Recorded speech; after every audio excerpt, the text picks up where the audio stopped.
Hello student, कैसे हैं आप सभी। आई होप आप सभी ओके होंगे। आज आपके सामने मैं एक नया चैप्टर लेके आया हूँ कक्षा 11 एनसीईआरटी से। चैप्टर नंबर 4 जो है आपका प्राणी जगत, जो मतलब कि 10+1 और 12th दोनों की प्रिपरेशन कर रहे हैं, उनके लिए जो गवर्नमेंट ने, उत्तर प्रदेश सरकार ने जो अभी 30% आपको कट करके 70% सिलेबस दिया है, जो उसका वीडियो का लिंक मैं इस वीडियो के लिंक में डाल दूंगा। उसमें आप पीडीएफ डाउनलोड कर सकते हैं क्या सिलेबस आपको इस बार पढ़ना है। उसमें आपका जीव विज्ञान, हिंदी, इंग्लिश और उसमें फिजिक्स, केमिस्ट्री, ये सारी चीज़ें उसमें इन्वॉल्व हैं। ठीक है, आज का जो चैप्टर है वो चैप्टर है 4। चैप्टर का नाम क्या है? प्राणी जगत। देखिए, प्राणी जगत इस चैप्टर को पढ़ने से पहले हमें कुछ बेसिक चीज़ें हैं जो पहले आनी चाहिए, ये आप पढ़ चुके हैं पहले। ठीक है, इनके बारे में जब तक हम नहीं जानेंगे तब तक हमें ये चीज़ समझ में नहीं आएगी। वैसे हमें ये पढ़ना है, लेकिन इससे पहले हमें 4 चीज़ और बस मैं आपको शॉर्ट में बता दूं। अगर देखिए तो प्राणियों का मतलब क्या है? एनिमल्स की बात हो रही है। किसकी बात हो रही है? एनिमल्स की बात हो रही है। अब इससे पहले हमने ये चीज़ देखी थी कि यहाँ पे एनिमल है, इसका मतलब ये सारी चीज़ें अलग है। ठीक है, तो अगर जीवों का, दुनिया के सभी ऑर्गेनिजम्स का वर्गीकरण देखा जाए, क्लासिफिकेशन देखा जाए, तो सबसे जो मान्य रहा अभी तक वो आर.एच. विटेकर का रहा है। और इनके अनुसार इन्होंने ये बताया था, इनकी जो मतलब कि 5 जगतों वाली प्रणाली इन्होंने दी थी, तो सबसे ज्यादा मान्य वो थी, और वो ये थी। सबसे पहले था जगत मोनेरा, दूसरा जगत प्रोटिस्टा, तीसरा जगत कवक जगत, या हम इसको किंगडम फंजाई बोलेंगे। अगला जो हमारा है वो पादप जगत है, ठीक है, या वनस्पति जगत बोलेंगे इसको। और लास्ट जो आज हमारा टॉपिक ही रहेगा, ठीक है, वो है आपका एनिमल किंगडम या फिर किंगडम एनिमेलिया। इतनी बात क्लियर हुई। ये 5 जगत वाली प्रणाली किसने दी? डब्ल्यू.एच. विटेकर ने। आपसे पूछा जा सकता है, ठीक है। और इन्होंने मोनेरा में किसको रखा था? देखिए समझिए, मैं आपको ज्यादा लेंथी नहीं ले जाऊंगा क्योंकि ये मोनेरा मैंने पहले ही बनाया, आप लिंक जाके देख सकते हैं, उसमें वीडियो होगा, बैक्टीरिया के ऊपर। ठीक है, तो किंगडम मोनेरा में अगर हम लोग बात करें तो किंगडम मोनेरा में क्या है? सभी बैक्टीरिया आते हैं। इनके कैरेक्टर देख लीजिए, सभी प्रोकैरियोटिक सेल से मिलकर बने होते हैं। सभी प्रोकैरियोटिक सेल से मिलकर बनते हैं। ठीक है, कैसे होते हैं तो आप बता सकते हैं, ये यूनिसेलुलर होते हैं। कैसे होते हैं? यूनिसेलुलर, यानी प्रोकैरियोटिक कोशिकाओं के बने हुए हैं। और कैसे? यूनिसेलुलर है, अपना भोजन स्वयं बना सकते हैं। यानी ये कैसे होते हैं तो आप बताएंगे स्वपोषी होते हैं और परपोषी भी होते हैं। ठीक है, ये चीज हो गई। मोनेरा में सभी किसको रखा गया? सभी बैक्टीरिया को रखा गया। एग्जाम्पल क्या है? बैक्टीरिया। ब्लू ग्रीन एल्गी भी आपका इसी में आता है, साइनोबैक्टीरिया सब इसी में आता है। अगला हमारा सेकेंड है प्रोटिस्टा। देखिए समझिए ध्यान से, प्रोटिस्टा और मोनेरा में कितना डिफरेंस है, यहां से यहां कितना डिफरेंस है। प्रोटिस्टा में सभी मतलब कि होते ये यूनिसेलुलर है। कैसे होते हैं? यूनिसेलुलर। बट इसमें क्या होता है, इनकी जो कोशिकाएं होती हैं वो कैसी होती है? यूकैरियोटिक होती है। कैसी होती है? यूकैरियोटिक। तो यूकैरियोटिक सेल होती हैं प्रोटिस्टा में, लेकिन ये कैसे होते हैं? एक कोश की होते हैं। जबकि मोनेरा में है तो एक कोश की, लेकिन वो प्रोकैरियोटिक कोशिकाओं से मिलकर बने होते हैं। ये हमारा दोनों में ये डिफरेंस हो गया। इसके एग्जांपल आप देख लीजिए, एक कोशिका में तो अमीबा आता है, पैरामीशियम, नोट करते रहिए आप लोग, पैरामीशियम, यूग्लिना, ये सभी यहाँ पे किसके एग्जांपल है? तो आप बताएंगे जगत प्रोटिस्टा। इसको प्रोटोजोआ भी बोलते हैं, ठीक है, इसको प्रोटोजोआ भी बोलते हैं। लेकिन हम गलती कहाँ करते हैं? हम एनिमेलिया में पढ़ते हैं प्रोटिस्टा को, जबकि ये पूरा अलग है। ठीक है, ये पूरा अलग है हमारा। तो अमीबा, पैरामीशियम, यूग्लिना तो और प्लाज्मोडियम, ये आपके इसके एग्जांपल हो गए, ये बैक्टीरिया है। अब देखते हैं फंजाई क्या होते हैं। अच्छा, इनकी बात करें तो ये सभी कैसे होते हैं? इसमें मोस्टली जो होते हैं वो पैरासिटिक है। पैरासिटिक का मतलब कि अपना भोजन स्वयं नहीं बना पाते हैं। ठीक है, हेट्रोट्रॉफिक जिनको बोलते हैं, विषमपोषी। और मतलब कि कम जो जंतु हैं इसके, वो कैसे हैं? जो इसके कम मेंबर हैं वो कैसे हैं? वो ऑटोट्रॉपिक मोड ऑफ न्यूट्रिशन भी शो करते हैं। कहने का मतलब जैसे यूग्लिना हो गया, तो यूग्लिना क्या है? अपना भोजन प्रकाश संश्लेषण की क्रिया करके स्वयं बना लेता है। चलिए अब आते हैं फंजाई पे। फंजाई देखते हैं। देखिए, कवक। कवक आपके यूकैरियोटिक सेल से मिलकर बने होते हैं, यूकैरियोटिक सेल से मिलकर बने होते हैं। और क्या होता है इनमें, तो और इनमें ये सभी मल्टी सेलुलर होते हैं। कैसे होते हैं, मल्टी सेलुलर, यानी यूकैरियोटिक कोशिकाओं से बने होते हैं और बहुकोशिकीय होते हैं। कैसे होते हैं, सभी हेटेरोट्रॉपिक होते हैं। अभी हेटेरोट्रॉपिक क्या होता है, अभी मैंने आपको बताया विषमकोशी। कैसे, विषमकोशी। विषमकोशी का मतलब बेटा यहाँ पे ये है कि अपना भोजन स्वयं नहीं बनाते हैं, किसी दूसरे, चाहे वो मृत जीव हो या जीवित हो, उस पर डिपेंड करके अपना भोजन प्राप्त करते हैं। ठीक है, इसमें आपके मशरूम आपका इसी में आता है, कवक में। ठीक है, तो ये क्या है, विषमकोशी। अब बात करेंगे किंगडम प्लांटी की। प्लांटी का मतलब क्या है, इसमें दुनिया के सभी पौधे आते हैं। इसमें क्या है, पौधे आते हैं सभी, और उनकी प्रॉपर्टी क्या हो सकती है, तो ये यूकैरियोटिक कोशिकाओं के बने होते हैं। कैसे होते हैं, यूकैरियोटिक सेल से मिलकर बनते हैं। और कैसे होते हैं बेटा ये, तो और आप बताएंगे कि ये मल्टी सेलुलर होते हैं। मल्टी का मतलब क्या हुआ, बहुकोशिकीय। इतनी बात क्लियर हुई आपको, ये कैसे होते हैं, मल्टी सेलुलर होते हैं। अर्थात कहने का मतलब क्या है कि एक से अधिक कोशिकाओं से मिलकर बने होते हैं। प्रत्येक कोशिका में एक स्पष्ट केंद्रक तथा अन्य कोशिकांग पाए जाते हैं, और ये कैसे होते हैं, बहुकोशिकीय होते हैं। अगर इनकी प्रॉपर्टी की बात करें तो ये क्या है, ऑटोट्रॉपिक है। मतलब कैसे है, स्वपोषी। स्वपोषी का मतलब क्या है कि अपना भोजन स्वयं बना लेते हैं, किसी दूसरे पर डिपेंड नहीं करते हैं। तो फिर कैसे बनाते होंगे, तो ये भी प्रकाश संश्लेषण की क्रिया करते हैं। ठीक है, वो आपको बाद में बताऊंगा प्रकाश संश्लेषण क्या होगा। अब देखिए, अब आता है हमारा टॉपिक है। अब हम यहाँ पे आते हैं, कहाँ पे, किंगडम एनिमलिया, यानी प्राणी जगत या जंतु जगत। अब जंतु जगत में जितने भी एनिमल्स हैं उनको रखा गया है जिनमें यूकैरियोटिक सेल। यहां मत आ जाइए आप, देखिए ये जो है वो ये है, देखिए अगर आप कहें तो ये जो आपका प्रोटोजोआ संघ है उसमें एनिमलिया में उसको नहीं रखा गया है।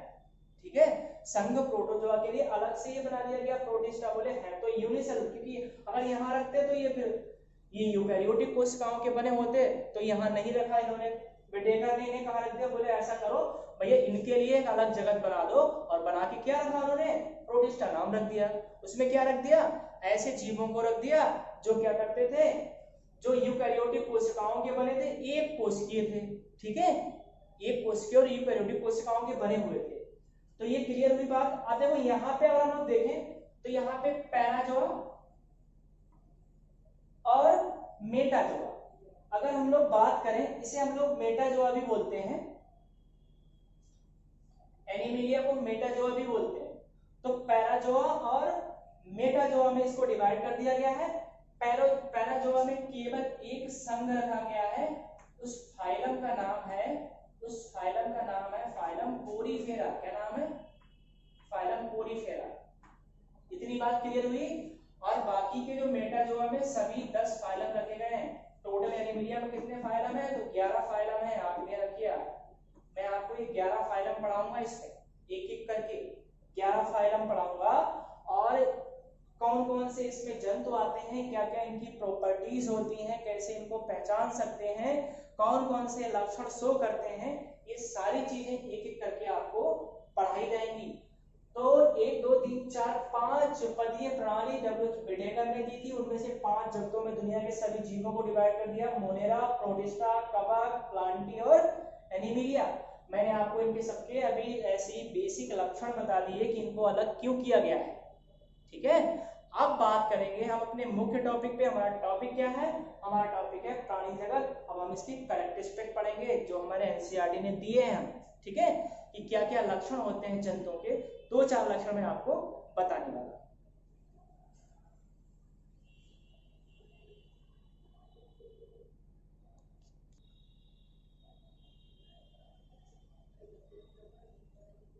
तो अब आप हेडिंग लिखिए इसमें, प्राणी जगत का के सामान्य लक्षण। देखिए सबसे पहली बात क्या है इसमें, मैंने आपको अभी बताया था, ये पहला इसका लक्षण क्या आएगा, ये बहुकोशिकीय होते हैं, अर्थात मल्टी सेलुलर होते हैं। कैसे होते हैं, मल्टी सेलुलर ऑर्गेनिज्म या एनिमल्स। ठीक है, इनकी मैंने आपको सेल बताई थी कैसी होती है, यूकैरियोटिक होते हैं, सुकेंद्रकीय होते हैं, यूकैरियोटिक सेल्स इनमें प्रेजेंट है, पहली बात ये पहचान हो। अब मल्टी सेलुलर की बात कर रहे हैं तो इसमें प्रोटिस्टा वाला तो आएगा ही नहीं, क्योंकि वो कैसे यूनिसेलुलर होते हैं। अब देखिए अगला ये कैसे मोटाइल होते हैं, ये समझिए आप मोटाइल क्या होता है, यानी गमन करते हैं, गमन करने का क्या मतलब हुआ, एक स्थान से, जैसे मैं यहाँ खड़ा था अभी यहाँ गया, ठीक है, लेकिन कोई प्लांट तो इस ऐसा नहीं कर सकता ना, इससे पहले जो हमने पढ़े थे वो भी नहीं। तो ये कैसे होते हैं, मोटाइल होते हैं, अर्थात एक स्थान से दूसरे स्थान पे ट्रांसफर कर सकते हैं। अगली बात, अब इसमें और अगर हम लोग देखें तो क्या होते हैं, ये हेट्रोट्रोफिक होते हैं। हेट्रोट्रोफिक क्या है, विषमपोषी, हेट्रोट्रोफिक,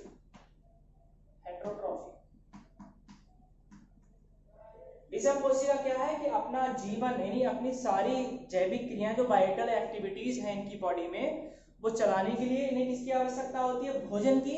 तो ये अपना भोजन स्वयं ना बना के किसी दूसरे प्लांट या किसी दूसरे एनिमल से अपना भोजन प्राप्त करते हैं, तो ऐसे जंतुओं क्या कहते हैं हम लोग, विषमपोषी।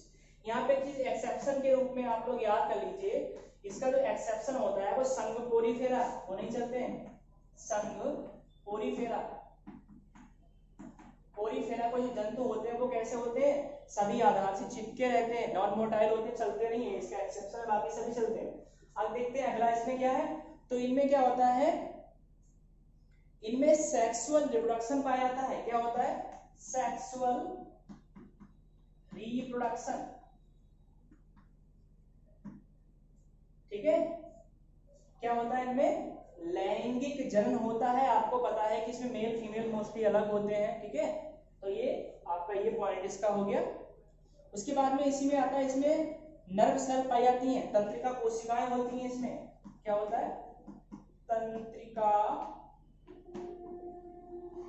कोशिकाएं उपस्थित होती हैं। इसका क्या मतलब हुआ कि अगर हम देखें किसी एनिमल को टच करें तो वो चाहे उसकी पीठ पे कहीं से भी टच करें उसे तुरंत पता लग जाता है, क्योंकि उसकी बॉडी में क्या है, न्यूरॉन्स हैं, बहुत सारे नर्व सेल हैं, तो वो क्या करती हैं, उसे आवाज दिलाती हैं। तो इनमें क्या है, तंत्रिका कोशिकाएं उपस्थित होती हैं। तो बहुत सारे ऐसे कैरेक्टरिस्टिक हैं, लेकिन आपको भी सिर्फ इतने ही सीखने हैं कि मल्टी सेलुलर होते हैं, यूकैरियोटिक सेल के बने होते हैं, मोटाइल होते हैं, विषमपोषी होते हैं, सेक्सुअल रिप्रोडक्शन करते हैं, उनमें तंत्रिका कोशिकाएं पाई जाती हैं। इतनी बात क्लियर हुई। एक चीज में और दी गई है कि वर्गीकरण का आधार आपकी एनसीईआरटी ने दिया है, टॉपिक होगा आपका 4.1 बेसिस ऑफ क्लासिफिकेशन। वर्गीकरण का क्या आधार है, ठीक है, तो मैं आपको बताता हूं वर्गीकरण का क्या आधार है इसमें।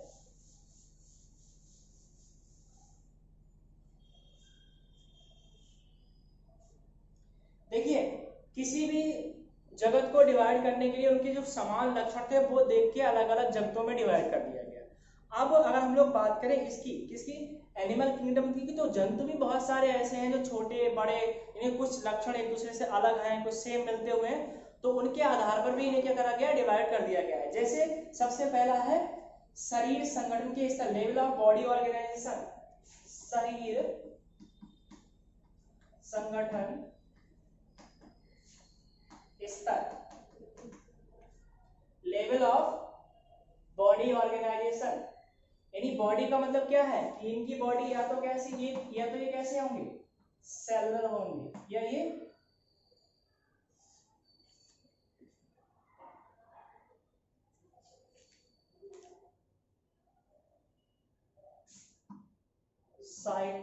साइटोप्लाज्मिक, बताऊंगा आपको भी, या फिर इनका लेवल जो होगा वो टिश्यू लेवल का होगा, या फिर ये ऑर्गन लेवल के होंगे, और या फिर ये आपके कैसे होंगे, ऑर्गन सिस्टम लेवल के होंगे, ऑर्गन सिस्टम लेवल के। समझिए सबको, ये चीज बताऊंगा सिर्फ इस वीडियो में, साइटोप्लाज्मिक लेवल क्या होता है। देखिए जिनकी बॉडी में क्या है, केवल एक ही सेल है, और क्या है, पूरी बॉडी में कोशिका द्रव्य है, और इस कोशिका द्रव्य से ही अपनी सारी एक्टिविटी चलाते हैं, ठीक है। कोशिका मतलब कि इससे ही क्या करते हैं, वो सारी एक्टिविटी अपनी शो करते हैं।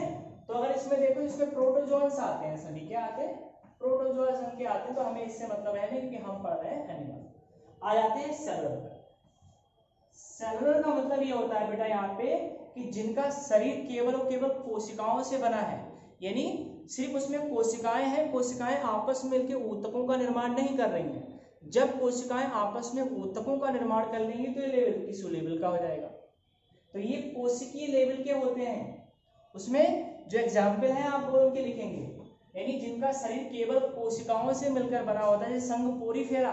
संघ पोरीफेरा के जंतु हैं वो सभी कोशिकाओं से मिलकर बने होते हैं, उनमें आपका कोई भी ऊतक नहीं बनता है, लेकिन उसके बाद आपके जो है वो सभी चेंज हो जाते हैं। जैसे ऊतक स्तर की बात करें तो इसमें सिलेंटेटा और टीलोफोरा आएगा एग्जाम्पल के।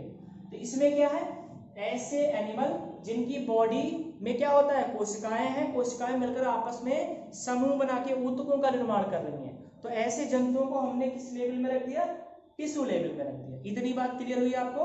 अब देखिए अगला है ऑर्गन लेवल। ऑर्गन लेवल में क्या है, ऐसे जंतु जो टिश्यू, अब क्या करेंगे, टिश्यू आपस में बहुत सारे टिश्यू मिल जाएंगे, एक बहुत सारे टिश्यू आपस में ग्रुप बना लेंगे और उसका नाम क्या रख दिया गया, ऑर्गन।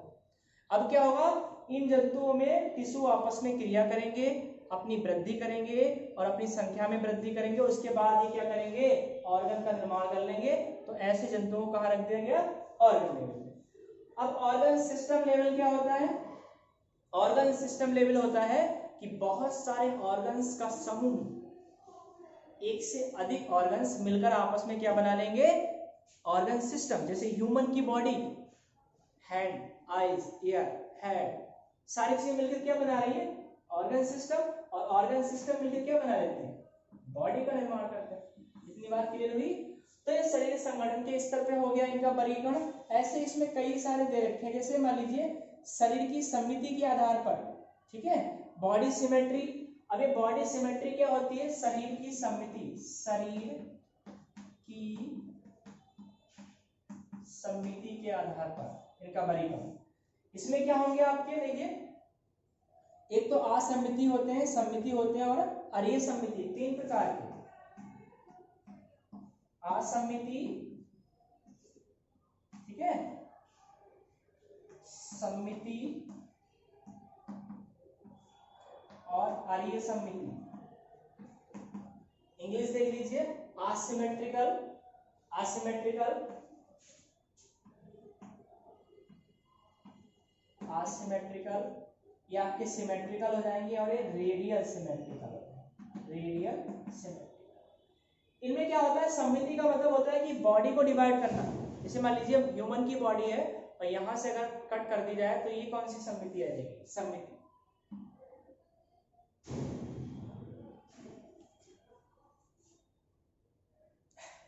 ठीक है, तो अब जो बिल्कुल नहीं, कहीं से भी दो भागों में डिवाइड नहीं होते, उन्हें इसमें रख दिया गया है। ठीक है, आपके डायग्राम भी बनाया है, सीआरडी आप देखिए। समिति जो क्या करे, डिवाइड हो जाए, ठीक है। अरे समिति क्या मतलब, जो कई जगहों से डिवाइड हो जाए, रेडियल सिमेट्री, ठीक है। तो इस तरीके से समिति का आधार हो गया इसका। और भी इसमें है, जैसे मान लीजिए आप लोग सेगमेंटेशन, खंडी भवन एक इसका और है।